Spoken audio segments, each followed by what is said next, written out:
Alright guys, welcome back. Survival Living here. So this video here today, guys, has been a thing in the making. As you guys know, last week, well, Wednesday, Charlie Kirk was assassinated. And I produced a video the next day or the day after talking about violence. Preppers need to be aware of their surroundings. And I didn't get into any of this, mainly because this just happened. Their families need time. And out of respect for them, I held off. Now, what I'm seeing reported by the FBI, and I'm sure you guys have too as well, things don't add up. I was speaking with a friend of mine, a good friend, airborne, and we were analyzing the videos. That's just what guys like us do, all right? Most military personnel will look at these things and look at it and look at it. And being a prepper, we don't trust anything the narrative comes out, especially from the FBI.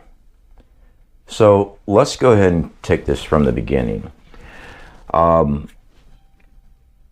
We see the videos and the footage, the photos of this Tyler guy, 22-year-old supposed shooter, walk through a neighborhood stiff-legged. The theory, the running theory, the official reports is that he's got this 30-06 Mauser stuffed in his pants.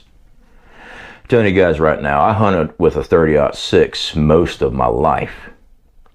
You're talking over 40-inch gun.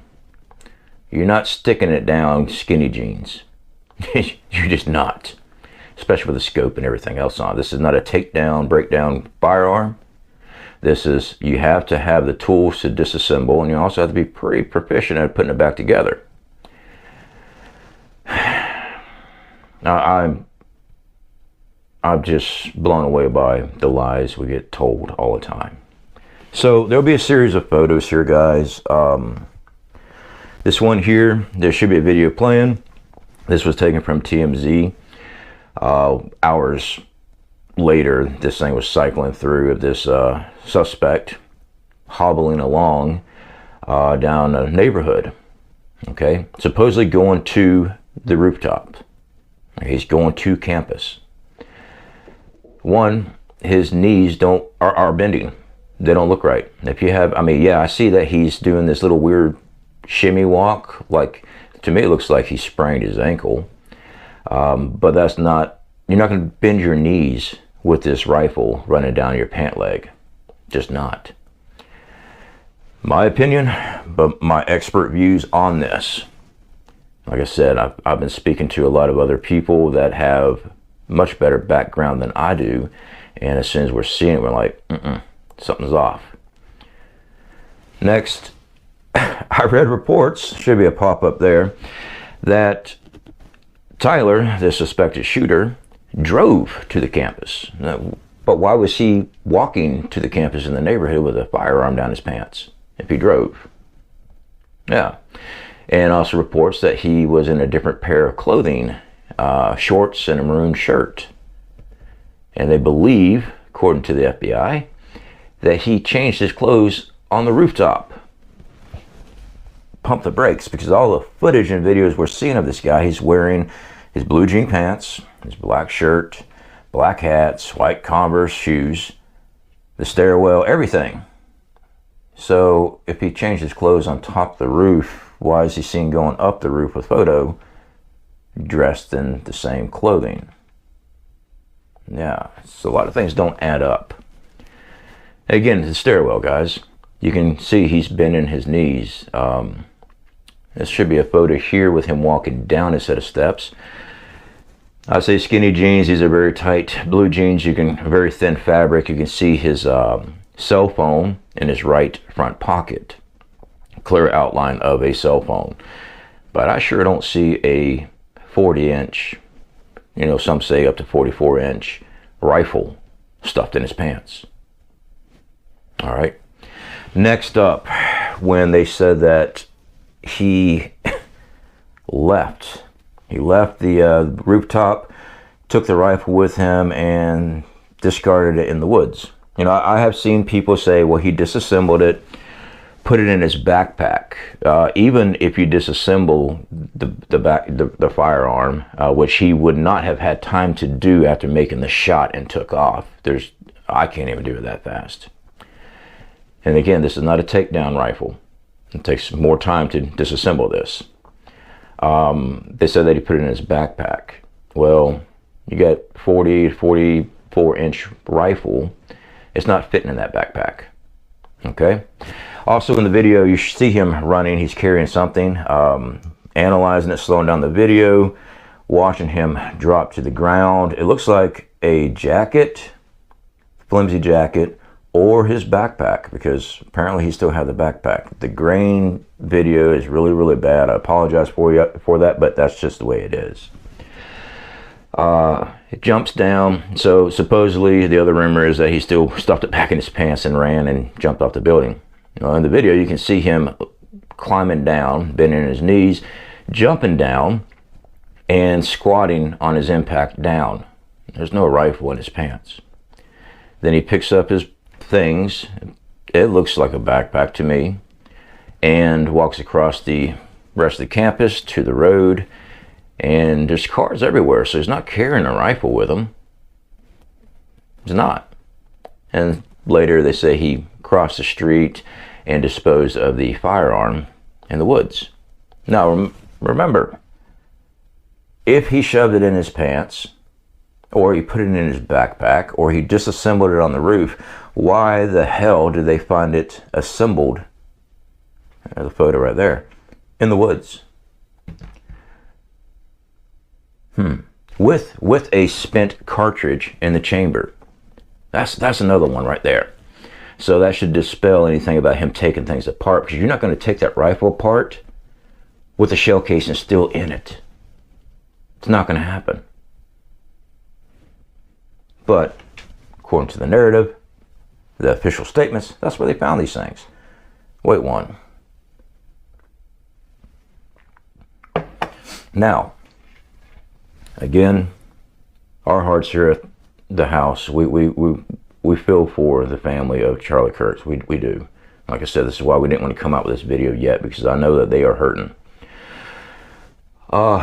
When I looked at the video of the shooting, actually the impact and everything with Charlie Kirk's, I was in touch with a good friend, Airborne. We're slowing these things down, looking at these videos, and they're graphic, of course they are. We're not going to show those. But one of the things we noticed was the impact, the body language. The shot was wrong. The narrative of the shot being shot from a rooftop was wrong. Also, the impact zone was wrong. To us and to myself, slowing this stuff down, it looks like he had a chest shot and he had a vest underneath his t-shirt. Now, there's going to be people that don't know jack shit talking about, oh, t-shirts, you'll see the vest. There's a lot of thin armor out there. A lot of closed body armor for underneath t-shirts that you don't see. I mean, I even seen the people talking about, oh, you can see his nipple through his t-shirt. Yeah, the armor, it sits in close. I mean, have you ever actually seen a trauma plate? It just covers the heart. Anyway, the shot looks like it was into the chest. You can see that there is a square shoving, moving up in his t-shirt. And also side views, you can see the t-shirt itself coming up before any wound shows up on his neck. As soon as we took a look at that, it looked like a bullet hit the plate, sprawled out, and clipped him in the neck, hitting the jugular. Most people say, who cares? It doesn't matter. That tells me the trajectory, because it has went up and not down. It's not a shooter from the roof. It's a shooter on the ground. The reason I bring all this up, guys, is because they said this Tyler guy got on the roof. Nobody saw him with a rifle. Looking at all the photos and stuff, there's no way he had a rifle concealed on his body. So one of two things happened. One, he was already on the roof before, putting the firearm, placing it. Then he walked up and made a shot. It's possible. That's not the narrative they're pushing. Or two, he was not the shooter at all. My own personal belief is that there was another shooter. All right. Seeing him walk through that neighborhood stiff-legged, going to the event, going to campus, I did say I don't think he had a rifle, but let's say he did have a rifle. That would explain his weird walk. But I see his knees bending. Part of my conspiratorial brain, and also knowing firearms and carrying firearms, makes me believe he walked the rifle to another location, to another shooter. Tyler's job was to be seen on the roof.